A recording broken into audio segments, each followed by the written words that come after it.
ಸಂಸ್ಕಾರ ಎಂದರೇನು? ಕೈಯಲ್ಲಿ ಕೋಟಿ ಇದ್ದರೂ ಹಿರಿಯರು ಕಂಡೊಡನೆ ಕಾಲಿಗೆ ಬೀಳೋದು ಸಂಸ್ಕಾರ. ಎಷ್ಟೇ ಆಧುನಿಕತೆ ಬಂದರೂ ಹೆಣ್ಣಿಗೆ ಹಣೆಯ ಮೇಲಿನ ಬೊಟ್ಟು ಸಂಸ್ಕಾರ. ಡಿಗ್ರಿ ಮೇಲೆ ಡಿಗ್ರಿ ಪಡೆದರೂ ಗುರು ಕಂಡೊಡನೆ ತೋರಿಸುವ ಭಯ ಭಕ್ತಿ ಸಂಸ್ಕಾರ. ಯಜಮಾನಿಕೆ ದೊಡ್ಡಸ್ತಿಕೆ ಇದ್ದರೂ ಚಿಕ್ಕವರಿಗೆ ತೋರಿಸೋ ಪ್ರೀತಿ ವಿಶ್ವಾಸ ಕಳಕಳಿ ಸಂಸ್ಕಾರ.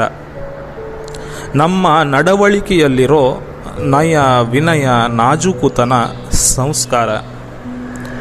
ಓದು ಬರಹ ಉದ್ಯೋಗದ ಹೊರತಾಗಿಯೂ ಹೊರುವ ಜವಾಬ್ದಾರಿಯೇ ಸಂಸ್ಕಾರ. ಕಾಯಿಲೆಯ ತಂದೆಯನ್ನು ಮಗುವಿನಂತೆ ಜೋಪಾನ ಮಾಡೋದು ಸಂಸ್ಕಾರ. ಸದಾ ಕುಟುಂಬದ ಕಣ್ಣಾದ ತಾಯಿಯ ಬೇಕು ಬೇಡ ಕೇಳಿ ಈಡೇರಿಸುವುದೇ ಸಂಸ್ಕಾರ. ಮುದ್ದಿನ ಮಗ ತಪ್ಪು ಮಾಡಿದಾಗ ಮೃದು ಮಾತಿನಿಂದ ದಾರಿಗೆ ತರೋದೇ ಸಂಸ್ಕಾರ. ಅಡ್ಡ ದಾರಿ ತುಳಿತಾ ಇರೋ ಮಗಳಿಗೆ ನಲ್ಮೆಯ ಮಾತುಗಳಿಂದ ಮನವೊಲಿಸುವುದೇ ಸಂಸ್ಕಾರ. ತನ್ನ 100 ಕಷ್ಟದ ಮಧ್ಯೆಯೂ ಸಹಾಯ ಬೇಡಿದೊಡನೆ ಸಹಾಯ ಮಾಡೋ ಗೆಳೆಯನ ಗುಣ ಸಂಸ್ಕಾರ. ಸಣ್ಣ ಸಂಪಾದನೆಯಲ್ಲಿ ತನ್ನ ಇಷ್ಟ ಕಷ್ಟ ಮರೆತು ನಿಮ್ಮೊಪ್ಪಿ ಬಂದ ಹೆಂಡತಿಯ ಉದಾರ ಗುಣ ಸಂಸ್ಕಾರ. ಸಂಸ್ಕಾರ ಎಲ್ಲೆಲ್ಲೂ ಇದೆ.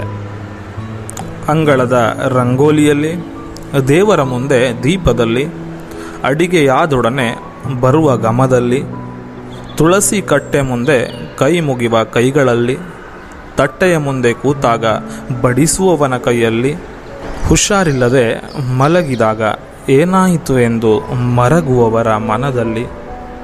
ಹೀಗೆ ನಮ್ಮ ನಡವಳಿಕೆ ಮಾತು ನಡತೆಗಳಲ್ಲಿಯೇ ಸಂಸ್ಕಾರ ಅಡಗಿದೆ. ಸಂಸ್ಕಾರವಂತರಾಗೋಣ, ಸುಭದ್ರ ಭಾರತ ಕಟ್ಟೋಣ. ಧನ್ಯವಾದ.